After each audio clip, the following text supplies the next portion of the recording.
Bismillahirrahmanirrahim. Alhamdulillahirabbil alamin. Allahumma shalli wa sallim ala sayyidina Muhammad wa ala alihi wa sahbihi ajma'in. Wa an Abi Juhaifah Wahab bin Abdullah radhiyallahu anhu qala akhan Nabi sallallahu alaihi wasallam baina Salman wa Abi Darda. Fazara Salman Aba Darda. Fara'a Ummat Darda mutabadzilatan. Faqala ma sya'nuki? Qalat akhuka Abu Darda laisa lahu hajah fid dunya. Faja'a Abu Darda fasana'a lahu ta'aman. Faqala lahu kul fa inni sha'im. Qala ma ana biakilin hatta ta'kul. Fa'akala. Falamma kana lailu dhahaba Abu Darda yakum. Faqala lahu nam fanam.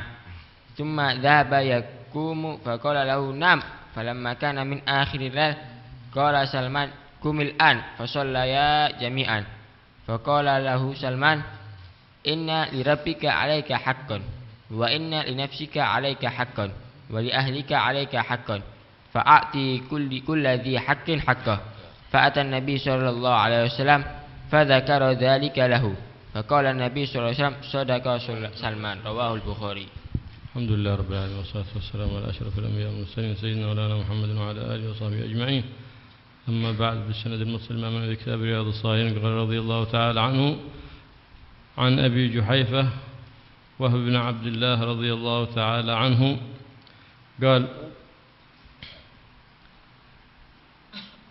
رسول الله قال آخى النبي صلى الله عليه وآله وسلم بين سلمان وأبي الدرداء. النبي صلى الله عليه وسلم وقعت المؤاخاة بين الصحابة، منها ما وقع الدفعة ومنها ما وقعت بالتدرج.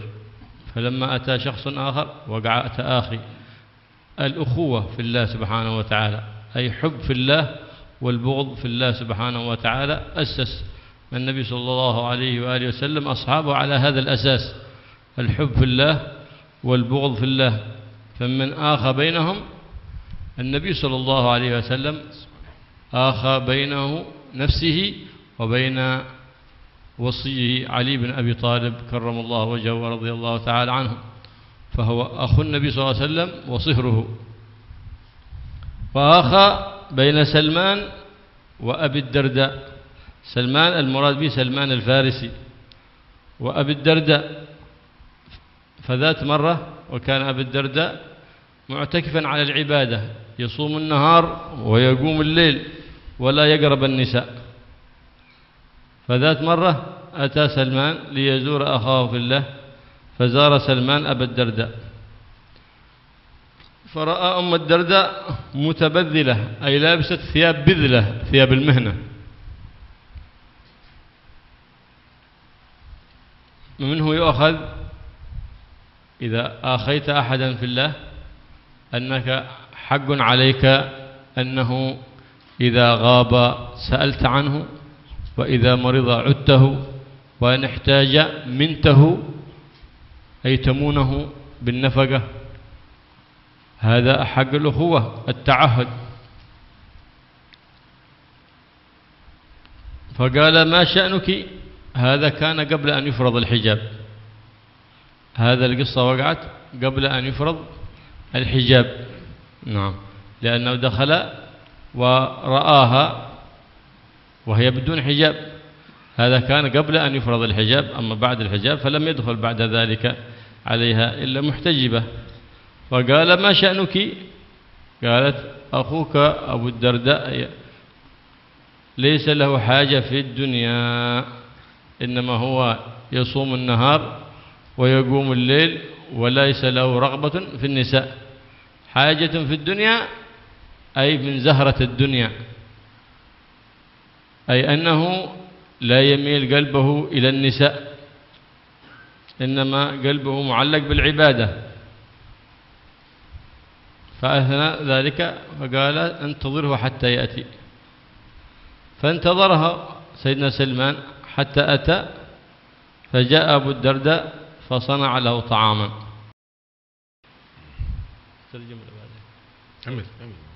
فقال له كل أبو سلمان، فقال له كل فإني صائم. أبو الدرداء يقول سلمان كل هذا الطعام. قال لماذا لا تأكل أنت؟ قال إني صائم قد عقدت الصوم. قال ما أنا قال ما أنا بآكل حتى تأكل.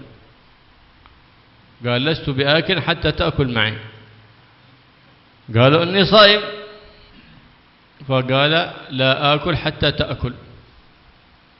ومنه يستنبط أن مؤاكلة مع الضيف إذا كنت صيام نفل الأفضل الإفطار مؤانسة له وتطيبا لخاطره، سواء كنت مضيفا أو ضيفا لأحد، إذا كان يشق عليه ذلك ويحب أن تطعم من طعامه وكان الصيام نفل، فالأفضل أن تفطر جبرا لخاطره، فذلك الصيام أفضل، فذلك الفطر أفضل من ذلك الصيام. نعم. قال مرة دخل شخص على مائدة سيدي عبد القادر الجيلاني، فقال له سيدنا عبد القادر، فقدمت المائدة مائدة جيلانية عظيمة، قال كل، قالوا إني صائم. قال كل ولك يوم مقبول عند الله سبحانه وتعالى. قال إني صائم. قال كل ولك أسبوع مقبول عند الله سبحانه وتعالى. قال إني صائم لا أفطر أبدا. قال كل ولك شهر مقبول عند الله سبحانه وتعالى. قال له إني صائم. قال كل ولك سنة مقبولة عند الله سبحانه وتعالى. قال لا أفطر إني صائم. فقال سيد عبد القادر الجيلاني اتركوه فإنه شخص سقط من عين الله سبحانه وتعالى. فتتبع بعد ذلك فرؤي أنه مات على غير الإسلام والعياذ بالله، نسأل الله العافية والسلامة. هذا إفطارك لمن ضيفك أولى إذا كان يشق عليه أن لا تأكل من طعامه، وإلا فإن كان لا يعبأ بذلك فإتمام الصوم أفضل. أو هو نزل بك ضيفا ألا ويطيب خاطره بأن تأكل معه، لهذا أمر سلمان أبو الدرداء أمره بالإفطار، قال لا آكل حتى تأكل. فحزن أبو الدرداء قال كيف هذا أخي وينهاني عن العبادة، يبطل عبادتي يبطل صيامي، إيش هذا؟ وقع في قلبي منه شيء فأكل. فطر سيدنا الدرداء أن أخوه هذا إذا أمره بأمره أمره، لأن الأخوة في الله هذا يعني شيء عظيم، ثم إذا أمره بأمر امتثل أمره. فلما كان الليل فبات عنده تلك الليلة، فلما كان الليل ذهب أبو الدرداء أخذ طهارته وقام في محرابه للعبادة، فقام يقوم فقال عاد ما هو وقت القيام نم، فنام. ثم ذهب يقوم فقال له نم مرة أخرى، عاد ما هو وقت القيام. فلما كان في آخر الليل قال سلمان الآن الثلث الأخير من الليل، قال له قم دعنا نذكر الله ونقوم من الليل. فقام فصلى سيدنا سلمان وسيدنا أبو الدرداء جميعا. ثم بعد ذلك قال له سيدنا سلمان بعد أن أعطى هذه الثلاثة له الدروس: إن لربك عليك حقا وإن لنفسك عليك حقا. ربك عليك حق أن تطيعه وأن تعمل ما أمرك الله به وتجتنب ما نهى الله سبحانه وتعالى عنه وتعبده ما استطعت عبادة في ظاهرك وفي باطنك. لله عليك حقا أن تراقبه وتحسن في العبادة. وإن لنفسك عليك حق فلا تضعفها، تتركها بلا طعام حتى تضعفها فلا تستطيع أن تقوم بأعمالك، ولا تضعفها بحيث لا يمكن أن تأتي أهلك حتى أو تجامعهم. ولأهلك عليك حقا إذا نمت إلى أهلك فإن حقهم عليك أن تحفظهم من الفتنة، وحقهم عليك التحصين للزوجة، حق على الزوجة للزوجة على الزوج أن يحصنها فأن يأتي لها. لهذا لما مضت هناك سيدنا عمر عندما كان يمشي في سكك المدينة كان يتوخى ويسأل عنهم ويمشي بالليل، سمع امرأة تقول: لولا خوف الله لزعزع من هذا السرير جوانبه. السرير يعني هي يعني لو وقعت في الحرام، يعني السرير المراد بها هي نفسها، لزعزع من هذا السرير جوانبه. فذهب لسيدتنا حفصة قال لها: يا حفصة، كم تصبر المرأة عن الرجل؟ فقال: الشهر والشهرين، فإذا كان الثالث فضاق حالها، فإذا كان الرابع لا تستطيع الصبر عنه. فذهب كتب سيدنا عمر لعماله في الأمصار: ألا من خرج لبعث في غزو في سبيل الله لا يزيد على 4 أشهر إلا ويعود إن أراد، فيرخص له بعد 4 أشهر، لا يتأخر عنه. ليه؟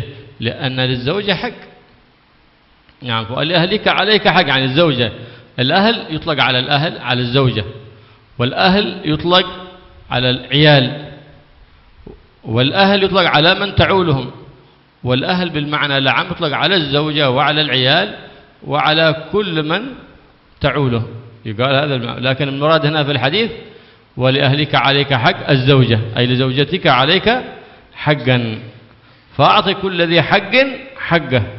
فأتى النبي صلى الله عليه وآله وسلم ثاني يوم إلى صلاة الفجر، خرج مغضبا أبو الدرداء يريد أن يشتكي بسلمان للنبي صلى الله عليه وسلم. ليش؟ أولا أنه فطره قطع صومه، ثانيا أنه كان بيقوم من أول الليل قالوا نم، ثم قام، ثم قالوا نم فنام حتى كان الثلث الأخير من الليل. فأتى للنبي صلى الله عليه وآله وسلم فقال له النبي صلى الله عليه وسلم: إن لربك عليك حقا، ولأهلك عليك حقا، ولنفسك عليك حقا. قبل أن يخبره: السلام عليكم. قالوا النبي صلى الله عليه وسلم حالا قالوا: وعليكم السلام. قال: إن لربك عليك حق، وإن لأهلك عليك حق، وإن لنفسك عليك حق، وإن أخاك أفقه منك. هذا سلمان أفقه منك، كل ما قالوا لك سلمان حقيقة صدق. وإن أخاك أفقه منك، يعني سلمان أفقه منك يا درداء، يا أبي الدرداء. نعم. وفي رواية أخرى قال: ما لي أراك مرهة سلتة شعثة. مرهة غير مكتحلة، سلتة غير مختضبة، شعثة غير ممتشطة. فقالت: إن أخاك ليس له رغبة في الدنيا، أو لأنه ليس له رغبة في النساء، أو ليس له حاجة في ذلك. فقال فأتى وتم الحديث إلى آخره. Dari Abi Juhaifah Wahab bin Abdillah radhiyallahu anhu berkata, menceritakan akhan Nabi sallallahu alaihi wasallam baina Salman wa Abi Darda. Nabi mempersaudarakan antara Salman dan Abu Darda. Nabi itu mempersaudarakan antara sahabat. Ada yang sekaligus beberapa diangkat, ada yang satu persatu. Bahkan dirinya dipersaudarakan Nabi, diri beliau dengan Sayyidina Ali bin Abi Thalib karramallahu. Sayyidina Ali bin Abi Thalib menjadi akhun Nabi wa sihru, menantu Rasulullah sekaligus juga menjadi saudaranya Rasulullah sallallahu alaihi wasallam. Ukhuwah fid din, ukhuwah fil Islam, persaudaraan dalam agama. Nah, kalau sudah dipersaudarakan begini, saling perhatikan mereka, saling menyokong, saling membantu di antara mereka. Salman dipersaudarakan dengan Abu Darda radhiyallahu anhuma. Fazara Salman Abu Darda, maka ziarahlah Salman ini kepada Abu Darda. Fara'a Ummu Darda mutabaddilah, maka dilihat istrinya Abu Darda ini pakaiannya kumuh, enggak pakaian necis, enggak paes begitu. Malah diceritakan marha, salta, kemudian sya'tha. Enggak pakai celak, enggak ada pacar, kemudian rambutnya rowet-rowet. Nah, ini sebelum ayat hijab. Ini sebelum ayat hijab. Tentunya kalau sudah ayat hijab enggak ada saling ketemu laki dengan perempuan ajnabi ini. Hah? Dilihat kok begini nih. Kok enggak paes sama sekali untuk suaminya. Faqala ma sya'nuki, ditegur sama Salman. Kenapa kamu gini? Masa begini kalau menghadapi suami? Nah, ini dalil perempuan itu di hadapan suami tampillah dengan secantik mungkin, serapi mungkin, sebaik mungkin. Ojo wayahe pengantin tok ayu. Ketika sudah tidak jadi pengantin jadi genduk kon. Misalnya jadi seperti pembantu, ya jangan. Kamu harus jadi penampilan, jadi harus jadi penampilan istri seperti pengantin dulu terus. Sing ayu. Ini ndak kalau keluar dari rumah ayu. Di rumah itu yang cantik, keluar di rumah tutupan raimu. Ono di jopo wahyu, di omah kok serbet. Masa nuki, kenapa kamu demikian? Gal, aku ke Abu Darda laisalah haja di dunia. Saudara kamu Abu Darda udah enggak perlu lagi dunia, artinya udah enggak mau mewah-mewah dia, sudah. Enggak perlu apa-apa, sudah percuma. Aku paes juga ditoleh.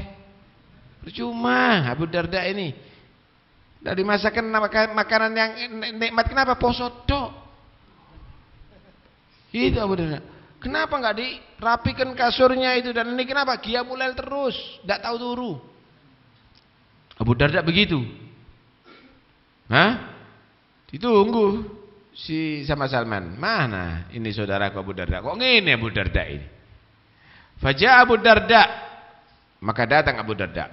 Fasana alahu ta'aman, maka menyediakan Abu Darda makan. Wah, ini saudaranya, perpelukan, wah kangen itu tadi ini. Disediakan makanan sama Abu Darda Salman. Kemudian Abu Darda menyatakan kul makan. Aku enggak bisa makan barengi fa inni shaim, aku puasa. Kata Salman, ma ana biakil hatta takul. Saya enggak mau makan sehingga kamu makan. Makan dulu kamu, baru aku makan. Kalau enggak percuma. Angkatan ini. Loh, jangan, saya ini puasa. Ini istiqomahnya saya itu, dan enggak mau kata dia. Makan kamu dulu. Fa'akalah, akhirnya dia makan. Di sini diambil dua hal. Pertama, kalau kamu tadi itu menjadi penerima tamu, dan tamu kamu tadi itu kamu sediakan hidangan tidak senang, tidak merasa selera makan kecuali dengan kamu makan, maka batalkan puasa kamu kalau puasa sunnah itu. Karena kamu membuat tamu tadi itu senang dengan makan di rumahnya kamu, itu lebih afdal daripada kamu melaksanakan ibadah sendiri. Kalau kamu diundang seseorang makan dan orang tadi itu keberatan kalau kamu tadi itu tidak makan, lah ya apa? Misal diundang Habibnya, yang diundang tidak makan, poso. Murid-muridnya entek kabeh. Kecewa, ini balik kambing, motong kambing, makan macam-macam untuk tamunya ini kok yang terhormat. Paham ya? Ini puasa misalnya. Kalau sekiranya yang undang kamu tadi itu menyediakan makan kamu tadi itu kecewa kalau kamu tidak makan, batalkan puasanya kamu. Membuat bahagia orang Islam lebih afdal daripada kamu melaksanakan ibadah pribadi. Begitu. Kecuali sini tidak kira sudah ini. Tidak ditoleh, masih tidak poso bodoh ae. Ya, enggak ada masalah. Kalau gitu dipertahankan puasanya, enggak ada masalah. Baik. Tamunya wancine kelaparan misalnya. Bukan nunggu ingin makan bersama, Pokoknya kau sediano makan seneng kon poso dak apa wis pokoknya aku mangan. Ya tidak apa-apa kamu pertahankan puasanya. Baik. Kemudian ini pernah diceritakan ada seorang bertamu di Syekh Abdul Qadir Jilani. Wah, Syekh Abdul Qadir Jilani buat maidah, buat makanan jamuan. Orang ini tidak mau makan, yang lain yang makan. Kata Syekh Abdul Qadir ini, makan kamu. Saya puasa, Syekh. Makan, kamu akan mendapatkan pahala 1 hari diterima semua amalnya kamu oleh Allah. Saya masih puasa, Syekh. Makan, kamu akan mendapatkan pahala seminggu diterima oleh Allah Subhanahu wa taala. Saya masih puasa, Syekh. Makan, kamu akan mendapatkan pahala 1 bulan diterima oleh Allah. Saya masih puasa, Syekh. Makan, kamu akan mendapatkan pahala 1 tahun ibadah kamu diterima oleh Allah. Saya masih puasa, Syekh. Kalau begitu tinggalkan orang ini, nggak ada khairnya, nggak ada baiknya ini orang. Udah diteliti ternyata matinya su'ul khotimah. Nah, karena itu jangan mengecewakan orang Islam, apalagi aulia Allah Subhanahu wa taala, ya. Kemudian pada malam hari juga begitu. Malam hari Abu Darda menyediakan kasur tempat tidurnya daripada si siapa? Si Salman. Kemudian si Abu Darda menyatakan, tidur kamu Salman. Kamu mau kemana? Ya mulel. Anak biasanya malam ini sampai subuh. Ya mulel. Lah, aku nggak mau tidur sehingga kamu tidur dulu. Jangan merusak ibadahku. Aku nggak mau merusak. Tapi kamu menyuruh aku tidur kan? Nggak mau tidur kecuali kamu tidur. Wah, akhirnya sudah tidur dia. Begitulah ukhuwah. Persaudaraan gitu. Tidur, dilihat Salman sudah tidur, dia bangun pelan-pelan, Salman ya bangun, tidur, kata dia. Tidur lagi, sampai akhirnya sudah akhir malam baru, sekarang waktunya bangun, ayo, ya mulai berdua aja. Pagi Abu Darda merasa ngerusak Salman ini, ngerusak istiqomahku ini. Ya, orang bahasa sekarang kan begitu, istiqomah kan. Sampai lapor kepada Nabi Shallallahu Alaihi Wasallam. Ini riwayat yang satu ini. Lapor kepada Nabi SAW, ya Rasul, ini Salman datang merusak saya ini sudah berapa bulan, berapa tahun ini ibadah begini siang puasa malam begini, tapi gara-gara budak berantakan semuanya ya Rasul, ini gimana ini? Kata Nabi Salman menasihatkan kepada Abu Darda. Setelah pagi dinasihatkan, inna lirabbika 'alaika haqqan. Ada memang bagi Tuhanmu kewajiban bagi kamu yang dibebankan kepada kamu wahai Salman. Ada. Ya ibadah, ya salat, ya puasa, ya zikir, ya qiyamul lail. Wa inna li nafsika 'alaika haqqan. Diri kamu juga ada haknya yang kamu berikan. Istirahat toh. Jangan nanti akhirnya tidak makan sampai lemes, sampai sakit. Keliru. Wa inna li ahlika 'alaika haqqan. Keluargamu, istrimu juga punya hak. Lagi apa kon rapi? Ada punya hak, kasih haknya dia. Sekiranya istri kamu tadi itu tidak sampai melakukan hal yang tidak benar, kebutuhan zahir dan batinnya juga kamu harus kasih. Fa'atikul ladzi haqqin haqqa. Kasih hak tadi itu sesuai dengan porsinya masing-masing. Lapor sama Nabi, ya Rasul, Abu Darda Salman begini. Maka Nabi menyatakan shadaqa Salman. Benar kok Salman itu. Ajarannya Salman benar. Malah riwayat yang lain, sebelum Abu Darda ngomong diduluki oleh Nabi. Abu Darda, istrimu punya hak loh. Kamu punya hak, kamu juga Tuhan kamu juga punya hak. Atur, jangan sampai mengurangi hak masing-masing. Saudara kamu Salman afqah minka, lebih ngerti daripada kamu. Lebih ngerti daripada kamu. Langsung didahului oleh Rasul sallallahu alaihi wasallam. Ringkas cerita, begitulah manusia tadi itu harus bisa bersikap adil, baik, begitu ya. Sayyidina Umar bin Khattab diceritakan, Sayyidina Umar ini kalau malam hari banyak dia tadi itu mencari kabar, tidak pakai pakaian biasa lah, seperti rakyat biasa. Apa yang kata bahasa nyamar. Dia masuk ada di pelosok-pelosok. Ada satu perempuan Dia tadi dengan suaranya mengatakan laula khaufullah la zu'zi'ah hadha as-sarir jawanibuh. Kalau bukan karena takut kepada Allah, mungkin sudah aku berbuat dosa sudah. Nah, mungkin aku sudah berbuat dosa, berselingkuh mungkin. Sayyidina Umar melihat ini rumahnya siapa? Oh, ini rumahnya ada seseorang yang diperintahkan untuk perang sebenarnya. Lama enggak pulang-pulang. Sampai ada di rumah, panggil anaknya. Nak, saya mau tanya sama kamu. Perempuan itu sabar menahan daripada suami itu berapa sih lamanya? 1 bulan sabar ya. 2 bulan masih sabar. 3 bulan mulai dia tadi itu menuntut. 4 bulan banyak enggak sabarnya ya? Oh begitu ya. Mulai saat itu ada peraturan. Semua yang diperintahkan untuk perang, untuk dakwah di luar tidak boleh lebih 4 bulan. Harus pulang. Selama 4 bulan harus pulang. Begitu Umar bin Khattab tadi itu. Bukan berarti ninggalkan keluarganya kemudian dia beralasan untuk jihad atau untuk dakwah terbengkalai. Terbengkalai. Inna li rabbika inna li ahlika 'alaika haq. Kan kewajiban terhadap keluarga harus dipikirkan. Kewajiban terhadap keluarga harus dipikirkan. Alhasil di sini ada beberapa faedah. Pertama, ukhuwah fillah.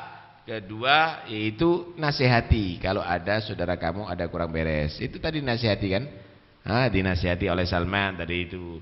3, fadilahnya qiyamul lail bagaimana ya. Keempat, boleh orang yang berpuasa sunnah untuk membatalkan puasanya, malah bisa lebih afdol dari itu. Kemudian termasuk daripada taat kepada Allah yaitu orang tadi itu memenuhi hak yang lainnya ya. Jangan ibadah sampai akhirnya terbengkalai keluarganya atau anaknya atau yang lainnya, itu juga tidak benar. Wallahu a'lam bishawab. Adil qasidah. لجيران لنا بالأبطحية أبطحية بعثت مع النسيمات التحية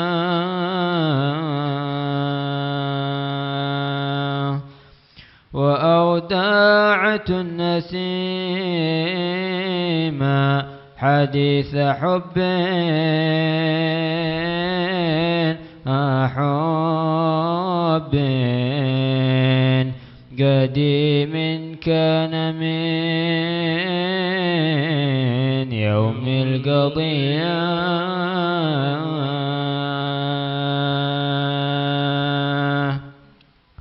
دفين في الفؤاد به حياتي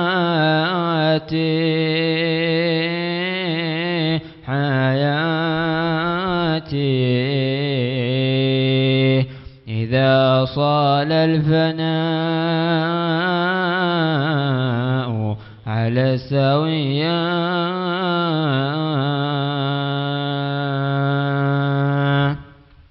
تزمزم للحداة بذكر ليلى ليلى وما هي يا فتى ذي العامرية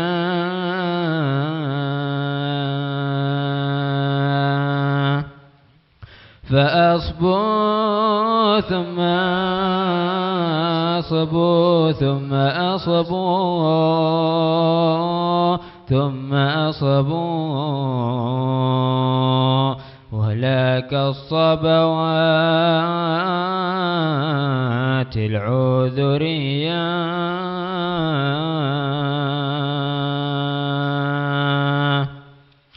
وليست للغواني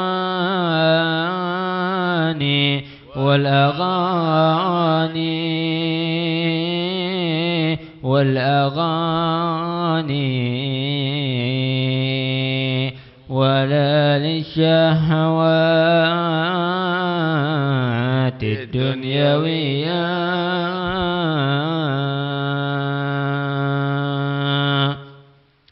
ولا للفانيات بأي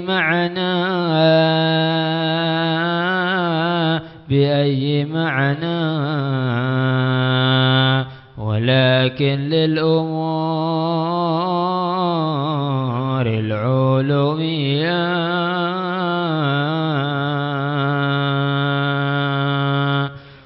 حقائق من رقائق قد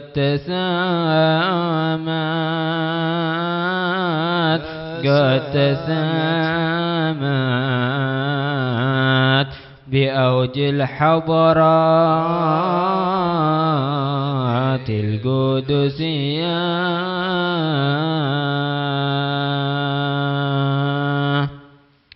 مناظر للنواظر من قلوب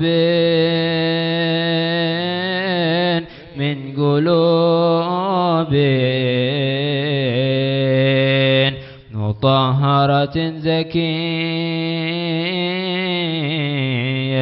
نقية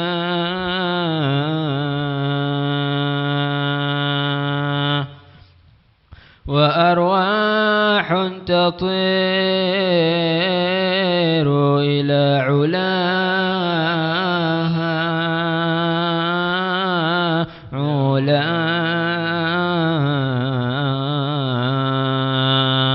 بأجنحة الورام المقعدية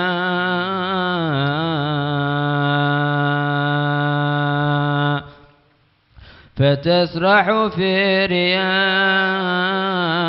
من جنان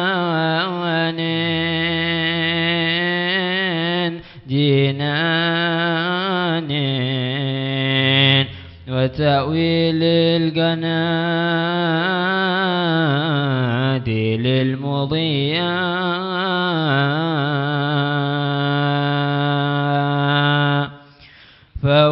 فواشوق الفؤاد لخير عيش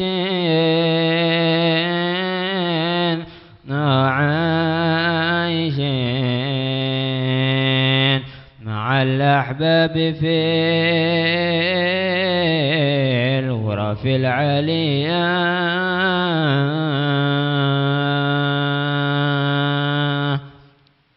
عسى الرب الكريم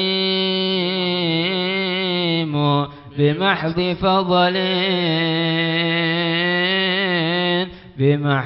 فضل يبلغنا قاص الأمنية اللهم صل أفضل الصلاة على أسعد مخلوقاتك سيدنا محمد.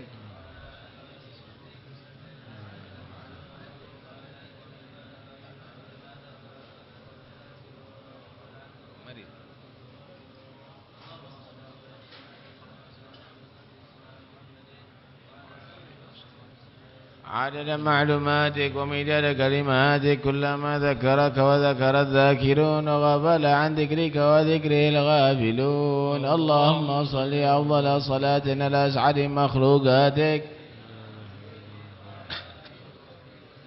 عدد معلوماتك ومداد كلماتك كلما ذكرك وذكر الذاكرون وغفل عن ذكرك وذكره الغافلون. ربنا انفعنا بما علمتنا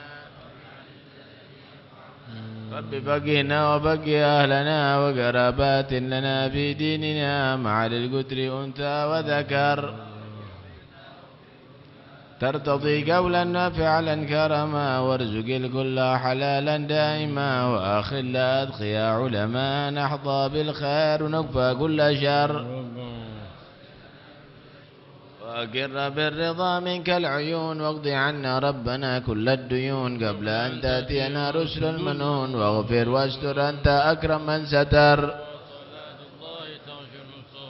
من إلى الحق دعانا والوفاء بكتاب فيه للناس الشفاء وعلى الآل الكرام الشرفاء وعلى الصحب اللهم اهدنا بهداك واجعلنا ممن يسارع برضاك ولا تولنا وليا سواك ولا تجعلنا من خالف أمرك وعصاك وحسبنا الله. صلى الله على سيدنا محمد الحمد لله. فاتحة إلى حضرة رسول الله صلى الله عليه وسلم محمد بن عبد الله صلى الله عليه وسلم وحبه وأخوانه من الأنبياء والمرسلين صلوات الله وسلامه عليه وعليهم أجمعين. ثم إلى أرواح البيت رسول الله وأزواج رسول الله وأصحاب رسول الله والتابعين وتابعيهم من تبعهم بإحسان يوم الدين.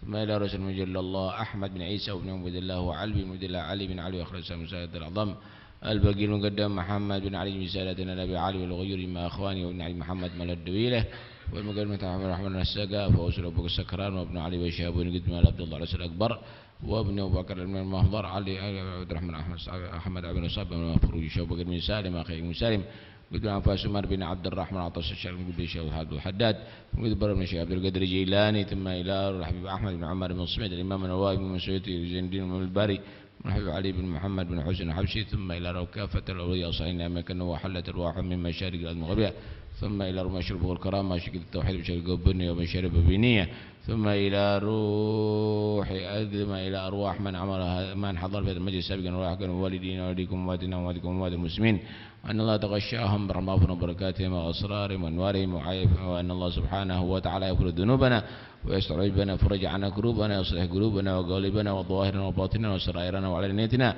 ويجعل سرائرنا خيرا من علانيتنا وأن الله سبحانه وتعالى يوفقنا وإياكم للخير ويجعلنا من الخير وعنا وعنكم كل شر مسلم وضار ويشفي مرضانا ويعافي مبتلانا خصوصا الوالدة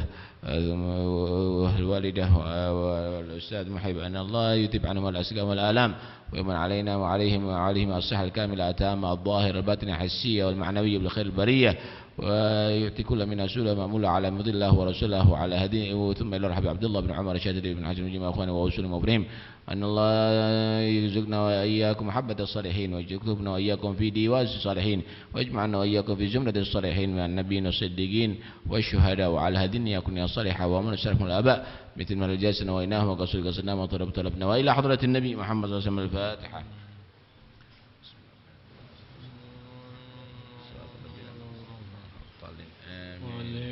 ربنا تقبل منا إنك أنت السميع العليم وتب علينا إنك أنت التواب الرحيم وصلى الله على سيدنا محمد وعلى آله وصحبه وسلم والحمد لله رب العالمين.